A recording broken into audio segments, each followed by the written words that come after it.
Hello, BookTube. I'm back with more of the content none of you asked for. Yes, it's a new feature, Mutant Mondays, that I'm doing with David Wiley, where he is reading X-Men comics. He's reading X-Men arcs, just looking at various X-Men eras. Can't say that I'll be involved for every one of them because some of them I don't have. And some of them I hate so much that the video would just be 30 minutes of ranting. But in this case, he picked one of the most popular of all X-Men runs in the modern era. He picked this, House of M. There's an Assad Ribbit cover that it's Wolverine and a bunch of also-rans. No idea what's going on in this cover. The artist of this cover doesn't know either. Why is this cover the way it is? I have no idea. No idea at all. How prominent is Gambit in this story? How prominent is She-Hulk in this story? And well, it doesn't matter. I could draw a better cover for this, but this is the collection of the main core storyline of House of M, which follows after a series that ran in the Avengers called Avengers Disassembled, where the Scarlet Witch, Wanda Maximoff, goes insane, loses control of her probability-altering powers, and ends up killing a bunch of Avengers and destroying the mansion, destroying the Avengers' public reputation by having some of the other members go insane. And that led to this, because Wanda disappeared. The Scarlet Witch disappeared after the events of Avengers Disassembled. And here's where we learn where she is and what's going to happen as a result of that. So I should probably point out here, unlike David Wiley, I am not going to segment this video into spoilers and non-spoilers. I am not going to worry about giving spoilers for a 30-year-old comic. So instead, if you are worried, if you want every single twist and turn in here to be a shocker, then don't watch this video. But this is written by Brian Michael Bendis and drawn by Oliver Coipel. And it is the story of what happens when the Scarlet Witch further goes insane.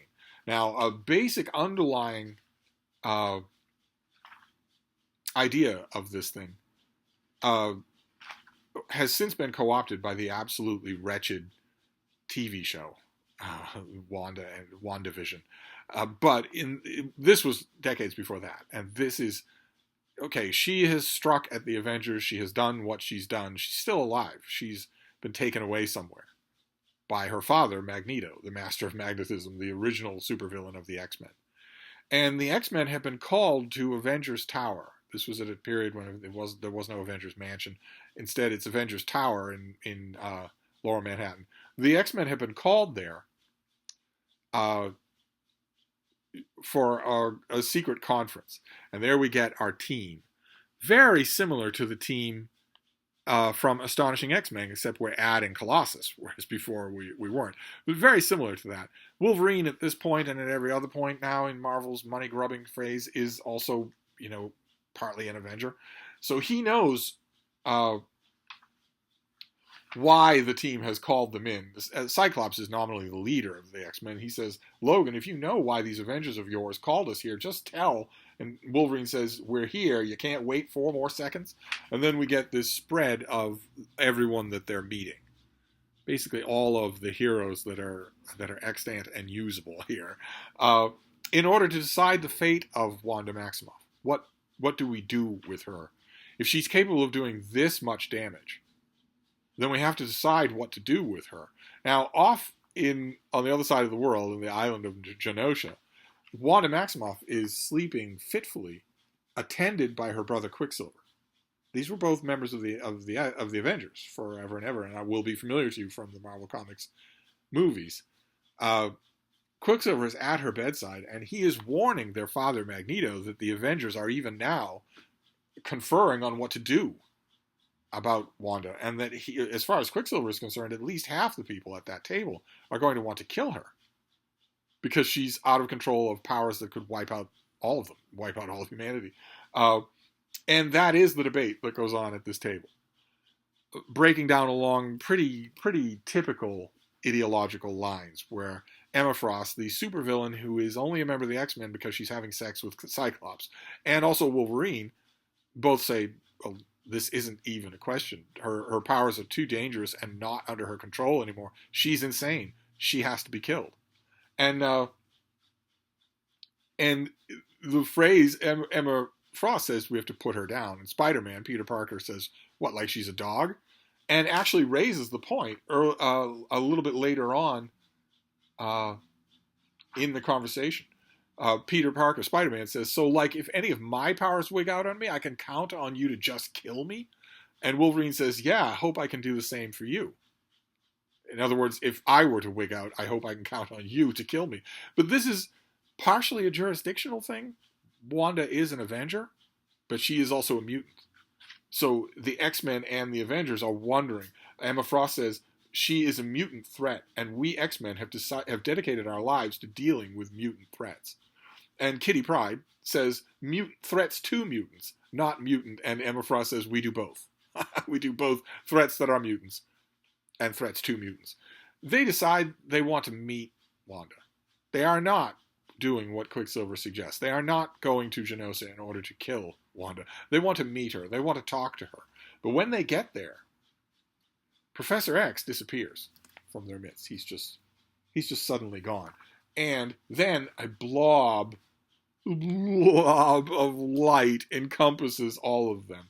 It is not setting off any of Doctor Strange's mystical senses. It is not setting off any of Iron Man's electromagnetic sensors. It is not setting off Spider-Man's spider sense. But it's definitely something. And it envelops them, and then the scene shifts to Peter Parker in bed, and it's his turn. We've got a baby crying in the background. It's his turn to get up and deal with the baby. But it's not Mary Jane Watson.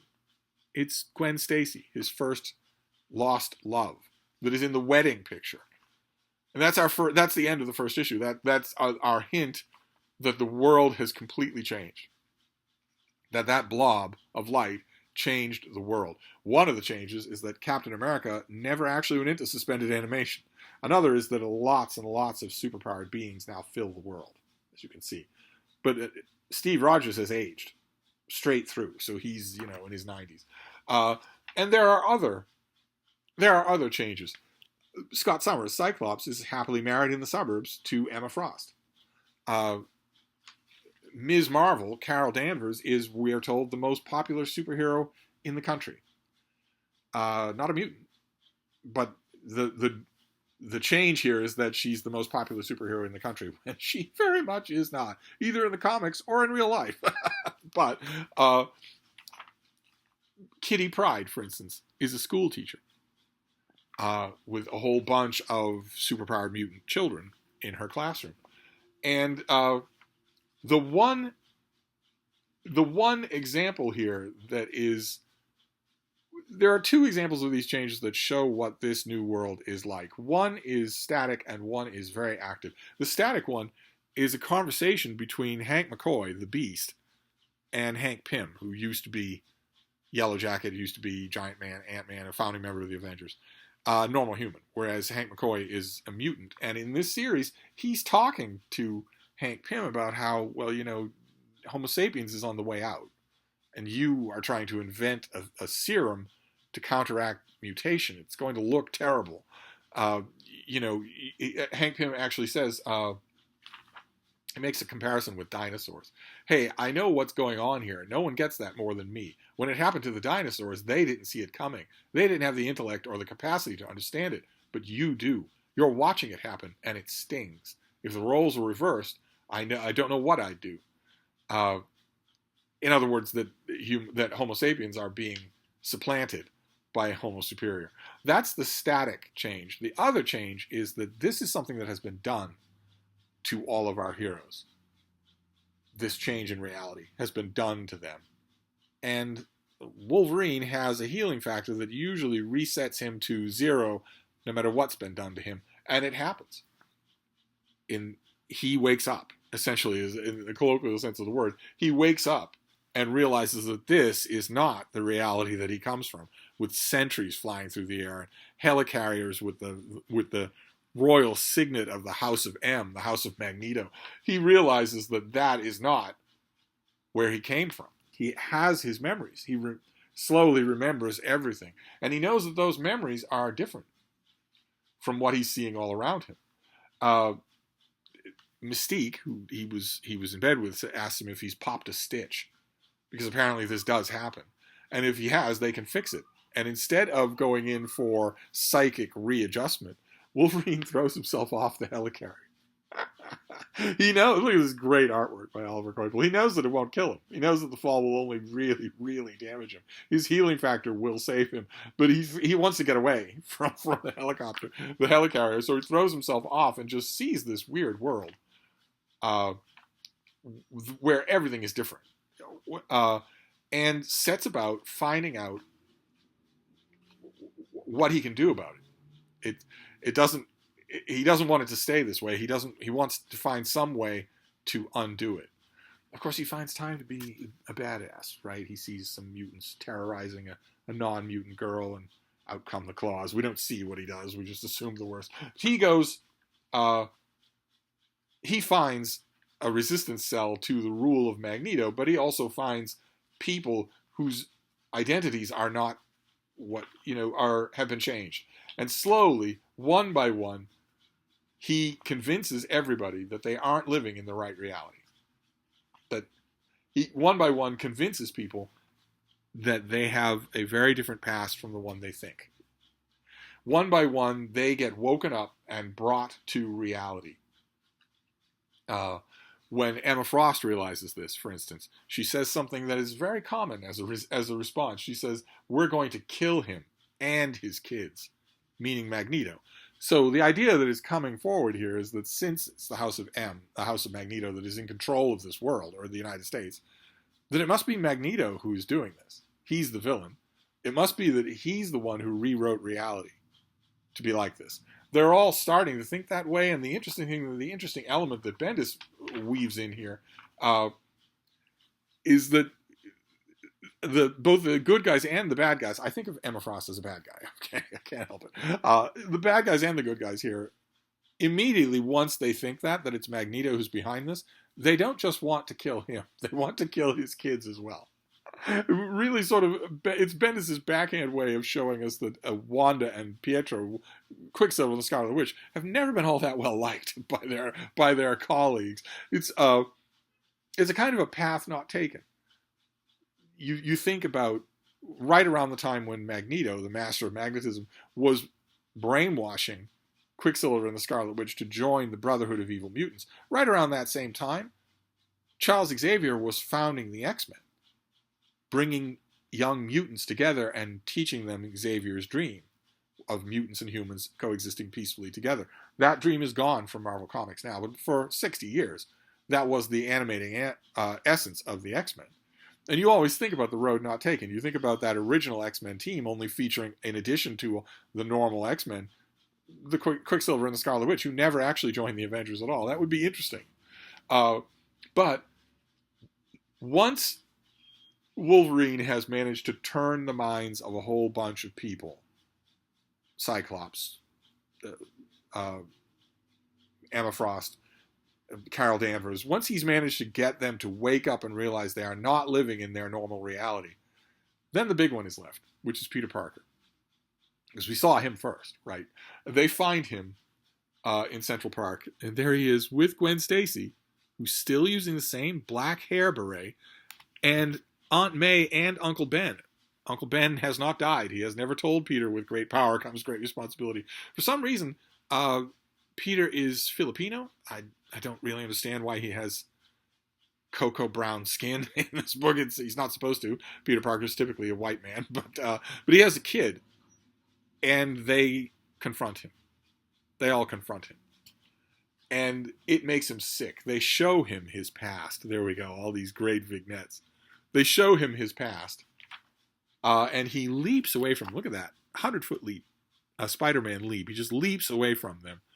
And Wolverine has to go and talk him down, has to go and sort him out, tell him, I know this is traumatic, but you've got to suck it up. We've got to find a way to get back to to restore our own reality. And Peter Parker says the exact same thing that Emma Frost said. He says, "Logan, I swear to God, I think I'm going to kill them. Magneto, his stupid daughter, I'm going to kill them with my bare hands. I'm not going to be able to stop myself." That's Spider-Man saying that. They eventually gather everybody together. All of these people are gathered together. They realize that their own memories and personalities have been used um, in order to create this wish fulfillment world. And then we shift the focus to the actual House of M. And we see the House of M is being visited by all sorts of dignitaries. They're visited by Victor Von Doom, who is not scarred. He is not wearing armor over his face. They're visited by King Namor of Atlantis, who's got... here, let me show you.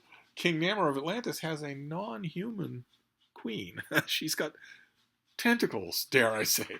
But our heroes have decided that they want to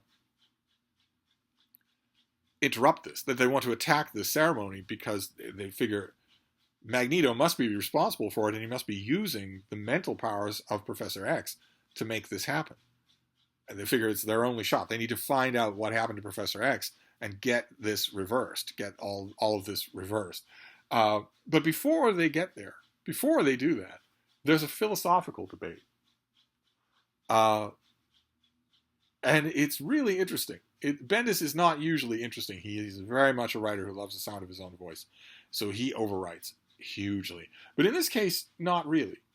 One of the characters, Jessica Drew, Spider-Woman in the normal continuity, says, let's see here. How does she say? Magneto got what he wanted, but so did we. Isn't it a wash? Weren't we happier here? I was, I think. Wasn't everybody?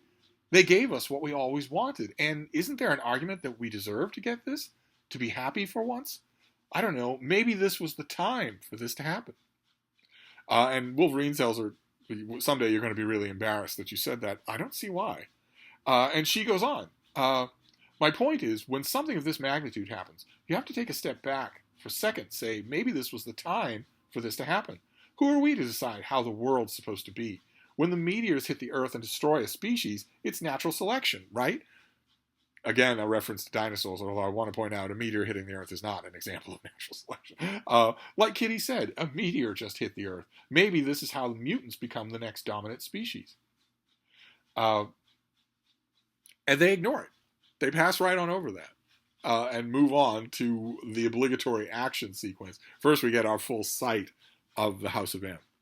There's Quicksilver. There's the Scarlet Witch with bangles over her face. There's the little heir. There's Magneto with all of his medals. And that is Lorna Dane. That is Polaris, who for a long time in the X-Men comics was characterized as Magneto's daughter. And then we get the huge action sequence. And the big reveal at the end of the book, which is that it wasn't Magneto at all that was doing this. It was Quicksilver. And that makes sense when you think about it.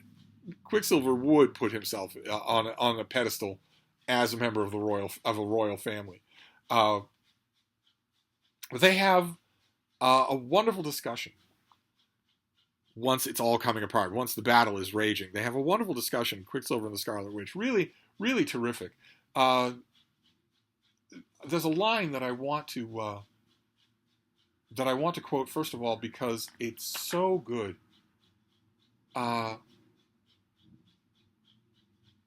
Yes, there we go. Wanda asks him, how was it supposed to be? And Quicksilver says, we were supposed to be a family. And she says, yes.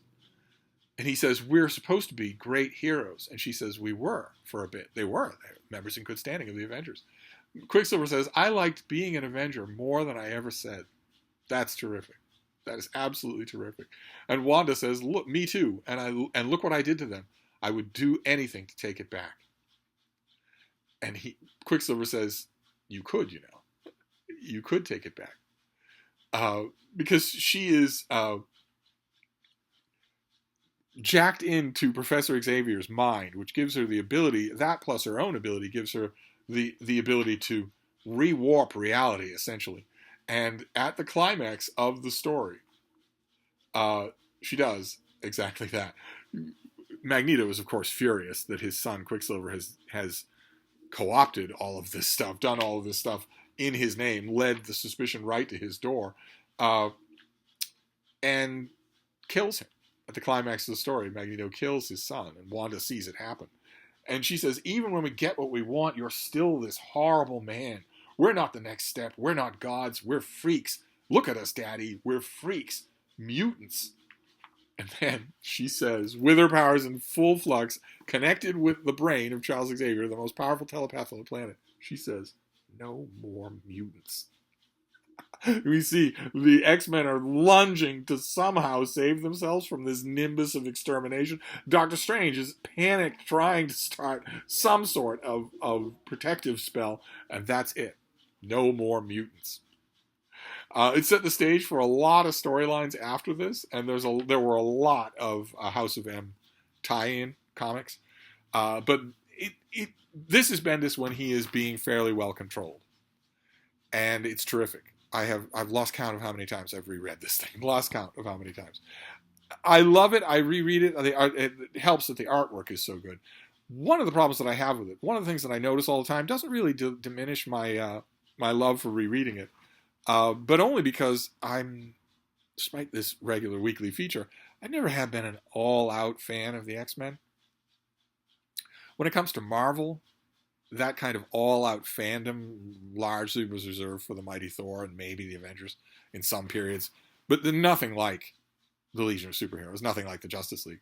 But also partially, it's very high-stakes storytelling. The thing that has bothered me about it, that bothers me about it every time, doesn't bother me as much as some purists do. A lot of purists who attack this storyline say that in order to make it work, you had to get everybody out of character. You had to make everybody act out of character. I don't know that I agree with that. It doesn't seem to me that a lot of these people are out of character. Quicksilver and the Scarlet Witch seem particularly well characterized for me, and Professor X. Now, the thing that bothers me about this is that we are supposed to believe that Wanda's reality-altering power was hooked in with Professor X's telepathic ability to read people's minds. In other words, not to guess at what their dreams and their perfect future would be, but to give it to them, to know for sure and give it to them. Because Wanda can't do that on her own. She can change reality, but she can't warp the details of reality so that Peter Parker is waking up with Gwen Stacy. She doesn't know who Gwen Stacy is. But it's implied in the storyline that Professor X does have unrestricted access to all of that information. So the combination of those two things, her ability to warp reality and his ability to know exactly what's in everyone's heart and soul, is supposed to be what gives rise to this House of M reality. And that always bugged me. That bugged me even when these issues were coming out originally. This is an artist whose work I will not miss, no matter where he goes. So I was faithfully following this. But that part doesn't work. It just doesn't work. Scott Summers, wouldn't he be married to Jean Grey? Wouldn't Jean Grey be alive again? Would it be Kitty Pryde who's teaching students, young mutant students, about the history of mutants in the 21st century or the 20th century? Or would it be Charles Xavier himself? Wouldn't his own power and hers work on him as well as it works on anybody else?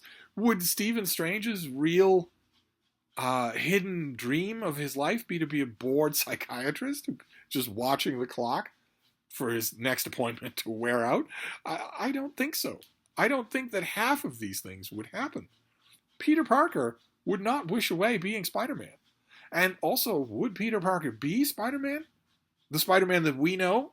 I mean, we're told in this continuity that he is Spider-Man. A tabloid refers to him as Spider-Man. Apparently his secret identity is known. Apparently it hasn't got Aunt May shot the way it did almost immediately in a later storyline. But are we supposed to believe that in his dream of dreams, Peter Parker does not want to be Spider-Man? That runs all throughout here. That none of these people actually want the heroic roles that are assigned to them.